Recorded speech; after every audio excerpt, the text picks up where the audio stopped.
marilah kita berdoa menurut kepercayaan kita masing-masing untuk berdoa. Doa selesai. Ya, baik, terima kasih ya untuk Anda Ferry. Oke, jadi sekarang ini kita masuk ke dalam apa Ibu? Ruang biasa. Oke, semuanya tolong dibuka bukunya ya. Iya, Bu. Oke.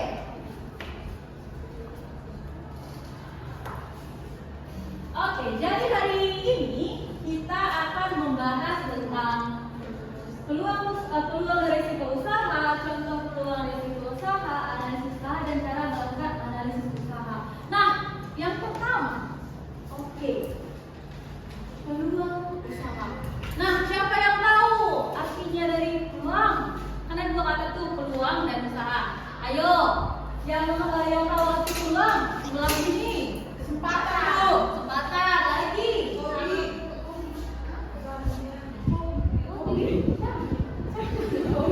Oke, kesempatan. Kalau usaha, ayo. Ada yang tahu? Kegiatan. Kalau sebelah sini? Ya, usaha. Usaha itu.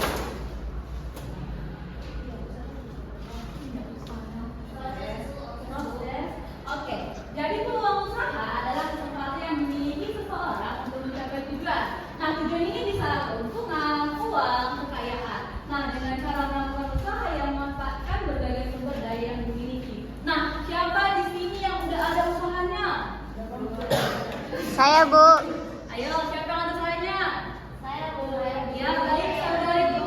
Baik, anak Ibu sini. Usaha kami itu Migopel, Bu. Migopel, apa itu Migopel itu? Migoma level. Oh, Migoma level. Oke, ada lagi? Ayo. Banyak yang ada. Memang kalian ini anak muda usahanya. Mantap. Sebelah sini, ayo apa mukanya? Bisa. Di sini? Testing. Oke. Sebelah sini. Sebelah sini apa?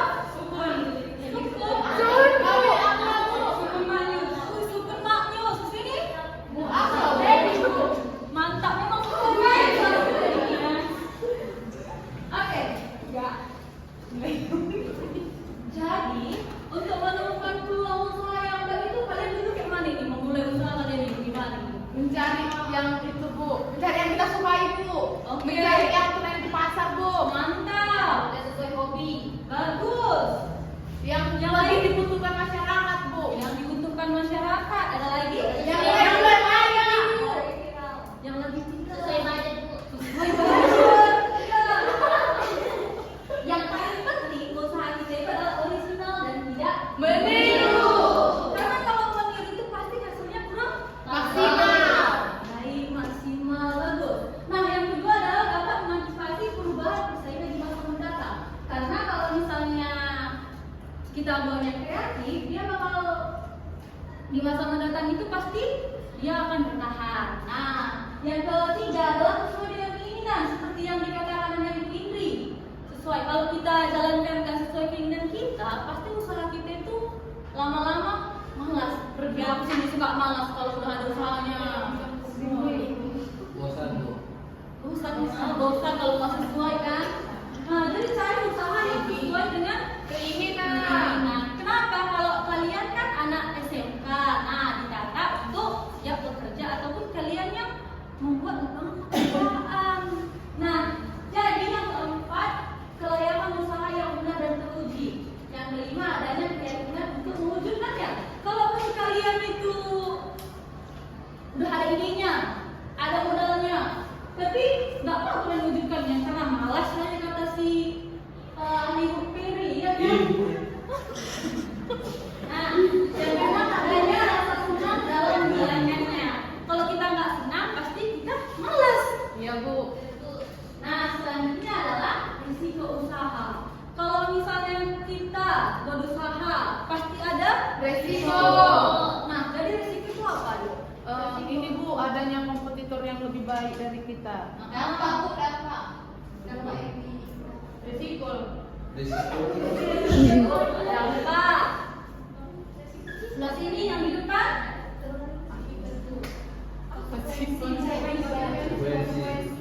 Oke. Jadi kalau kita dibilang dengan risiko usaha adalah suatu bahaya, ya kan? Atau akibat yang kemungkinan dapat terjadi pada suatu usaha yang sedang berlangsung maupun situasi usaha yang akan datang. Jadi kalau kita buat usaha tadi, udah plan usahanya, pasti ada yang namanya risiko. Nah, di sini Ibu kasih jenis-jenis risiko usaha. Oke, udah kalian lihat bukunya? Nah, di sini ada 6 risiko usaha. Jenis-jenis risiko usaha. Yang pertama adalah risiko teknis. Ada yang tahu apa itu risiko teknis?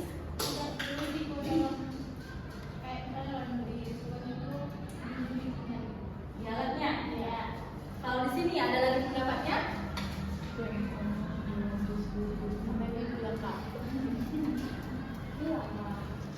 Ayo anak ibu. Nah, bukunya dilihat. Oke, kalau risiko teknis ini di sini dikatakan adalah terjadi ketika seorang manajer atau wirausahaan yang kurang kompeten dalam mengambil keputusan untuk mengatasi masalah yang timbul. Oke, yang kedua adalah risiko pasar. Risiko pasar, bukan jalan ini, pasar. Nah, kalau dibilang risiko pasar, ya ini barang yang kalian buat ataupun jasa yang kalian lakukan itu, yaitu kurang laku di pasaran, kurang diminati. Nah, begitu dia. Nah, yang ketiga ada risiko kredit. Nah, apa juga kalau misalnya kredit nih, apa di pikiran kalian? Utang. Nah, kalau kalian berusaha, terus kalian kasih ke orang, tapi dia utang dulu, kayak mana itu coba? Pusing. Kalau sini kayak mana? Ada orang, ya kan? Kalian menjual barang atau jasa, dibilang utang dulu, kayak mana itu? Kasih bunga. Buat ya? Kalau di sini?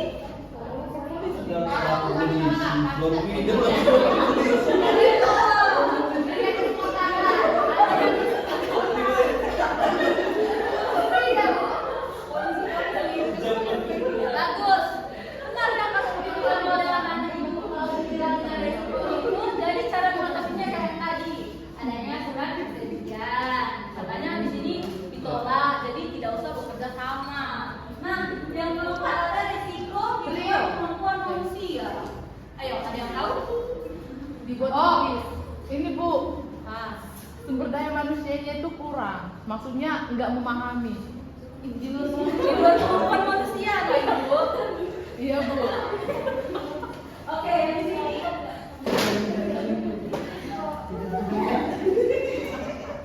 Risiko di luar kemampuan manusia. Nah, kalau dibilang risiko di luar kemampuan manusia itu, contohnya itu kayak bencana alam. Ada kebakaran. Betul, karena kenapa? Itu tidak dapat kita prediksi. Oke, yang kelima adalah resiko real. Kalau dibilang resiko real ini, dia itu dapat kita lihat, dapat kita hitung, dan dapat diantisipasi dan dihindari. Nah, kalau contohnya ini adalah modal, kehilangan modal. Jadi kalau misalnya modal kita menipis, pastikan kita udah cari cara kayak mana cara agar ini tidak terjadi. Nah, yang terakhir adalah risiko psikologis, di mana ini risiko yang tidak dapat terlihat, tidak dapat dihitung, namun dapat diantisipasi. Contohnya, kalau kita buka usaha itu, kita bisa aja nggak percaya diri karena banyaknya pesaing. Nah, jadi kan itulah salah satu risiko dari usaha itu. Nah, oke. Selanjutnya adalah contoh peluang dan usaha risiko. Nah, yang pertama adalah peluang dan risiko usaha perangkat lunak, di mana ada yang pertama adalah web development ataupun yang sering itu contohnya itu adalah blog. Di sini ada yang pernah buat blog? Pernah Bu. Nah, jadi kalau ada yang pernah buat blog?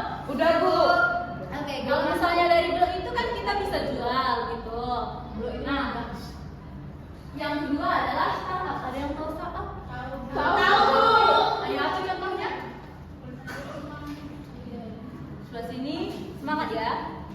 jelasin juga nih. Baru merintis Bu. Startup. Contoh dari usaha startup. Gojek. Startup saya. Ya, yang tahu usaha startup. Nah, contohnya itu kayak Shopee, Tokopedia, Gojek. Nah, oke. Yang kedua adalah toko hardware. Di toko hardware ini yang contohnya itu kayak jual-jual perangkat komputer, laptop. Nah di sini kan dia pasti resikonya itu modalnya gitu besar. Nah kalau misalnya yang ke servis komputer, dia itu pasti jasanya nyari orangnya itu pasti susah. Orang yang perbaikinya. Nah di situ adalah resikonya. Nah yang ketiga adalah peluang dan resiko usaha multimedia. Yang pertama adalah video shooting. Di sini ada yang ceritanya dari TikToker. Ada Bu. Kami bertiga Bu. Iya, mau bikin konten mau biar viral. YouTuber. Menjadi YouTuber. Gedein live Bu. Nah, itu kalian membutuhkan pasti orang yang bisa editing video clear kan? Iya Iya, Bu. Bu. Kalau itu pasti kalau beli kameranya mahal nggak sih? Mahal Bu. Udah kami beli, udah kami beli. Mantap. Bagus. Lanjutkan lagi. Baik Bu. Bagus. Nah, ada yang di sini suka-suka gambar? Ada Bu. Jadi yang Dia bagus menggambar Bu. bagus. Iya Bu. Baby egg. Baby Edgar berarti mah apa? Yang mana ini? Baby Bu. Baby RI. Nah, kalau baby bisa jadi animator. Tapi aku kalau gambar bisa gambar gitu lah. Iya, Itu bisa ditingkatkan lagi, bisa ikut kursus. Nah, gitu. Oke? Oke, Bu. Selanjutnya adalah menganalisis Usaha. Nah, kalau udah mulai tahu tadi peluang usaha itu apa, sekarang kita analisis. Analisis usaha. Nah, analisis usaha adalah sebuah analisis yang berupa kegiatan melakukan perencanaan, meriset, prediksi, mengevaluasi kegiatan usaha atau bisnis. Nah, risiko yang terburuk pun dapat diminimaliskan bahkan diantisipasi dengan melakukan analisis usaha. Nah, analisis usaha ini kalian dapat idenya nih buat apa? Usaha apa ya? Gitu. Kalian analisis lah. Kayak mana ya? Usaha ini nanti risikonya apa ya? Nanti apa lagi ya? Kayak mana di sini gitu. Jadi untuk itu adalah tujuan analisis ini mengidentifikasi kebutuhan bisnis dan menemukan solusi untuk masalah bisnis kayak tadi ada kekurangan modal, persaingan. Nah, dengan melakukan analisis akan menunjukkan kelebihan yang menjadi kekuatan dalam sebuah bisnis. Jadi dalam bisnis kalian tadi, kalian temukanlah suatu keunikan ataupun kekuatan dalam bisnis kalian tadi. Walaupun banyak nanti bisnis yang serupa dengan yang kalian lakukan. Nah, jadi gimana sih cara melakukan analisis usaha ini? Nah, ada yang kosong? Tahu Bu. Strength, weakness, opportunities, risk. Nah, ini kan salah satu cara untuk menentukan usaha di analisis SWOT ini. Di mana kalian berusaha, kalian tentukan apa itu kekuatannya, apa kelemahannya, apa peluangnya dari usaha ini tadi, apa ancaman dari usaha kalian. Nah, setelah kalian temukan itu, pasti usaha kalian ini akan berjalan dengan lebih baik karena kalian sudah menemukan cara-cara kayak mana meminimalisir agar usaha kalian tadi nggak gulung tikar. Nah, selanjutnya adalah antisipasi ancaman bisnis dengan terlebih dahulu dengan inovasi. Ada nih usaha, tapi dia kayak gitu-gitu aja. Jadi kita harus melakukan inovasi agar lebih menarik bagi pelanggan. Nah, yang ketiga adalah menentukan target pasar. Kalau kalian berusaha tadi mini lemak level, siapa nih target pasar kalian? Ibu? Target pasar kami itu teman-teman sekelas kami Bu. Teman-teman sekelas. Kalau di Sam tadi? Kami Bu, kami targetnya itu pelajar, mahasiswa, tetangga juga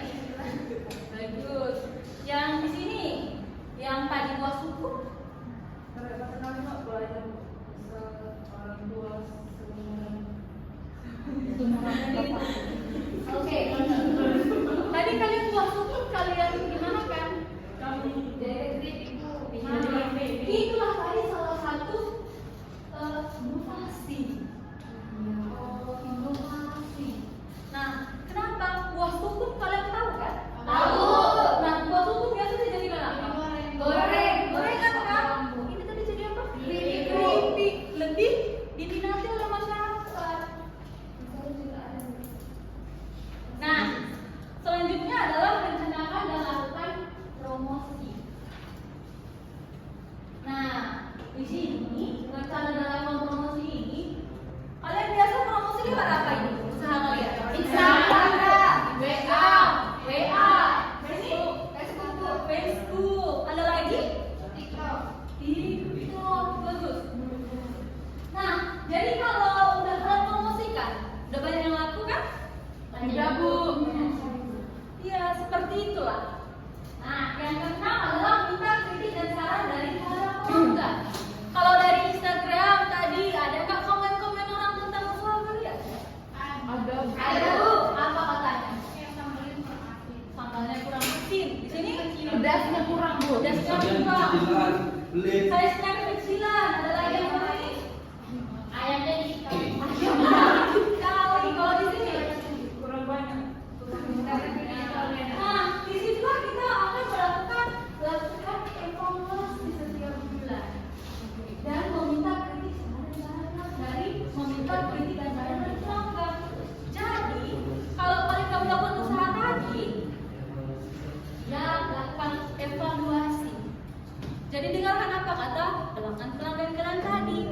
Nah, jadi kalau kalian mendengarkan pelanggan tadi, pasti mereka bakal loyal kepada kita. Nah, jadi itu udah sampai di akhir ini. Ada yang kurang mengerti? Atau ada yang kurang paham?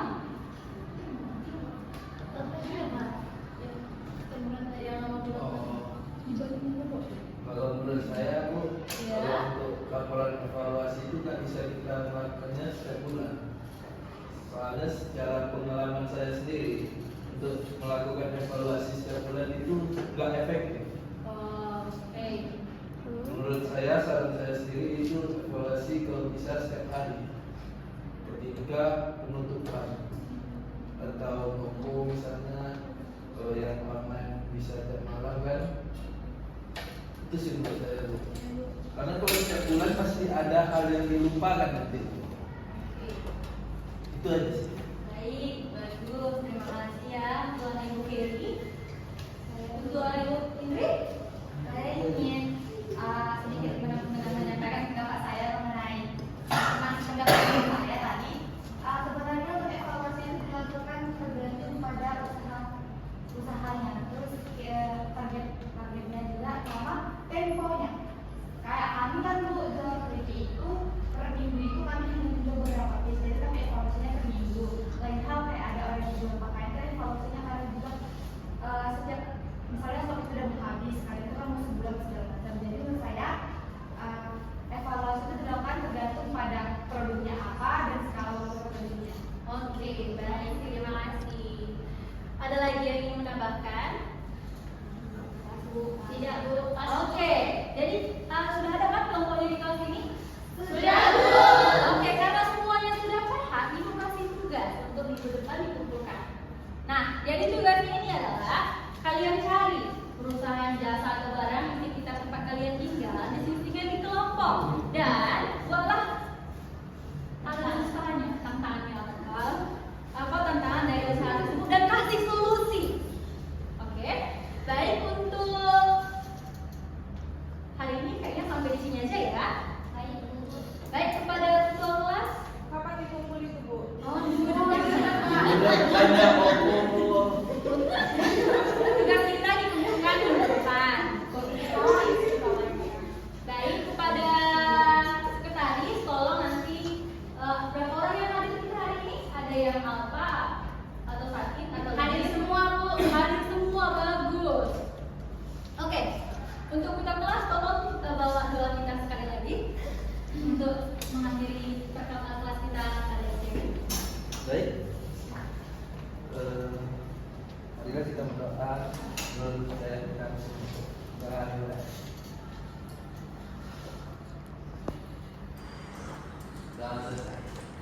Oke, baik. Terima kasih Ayu Ferry. Untuk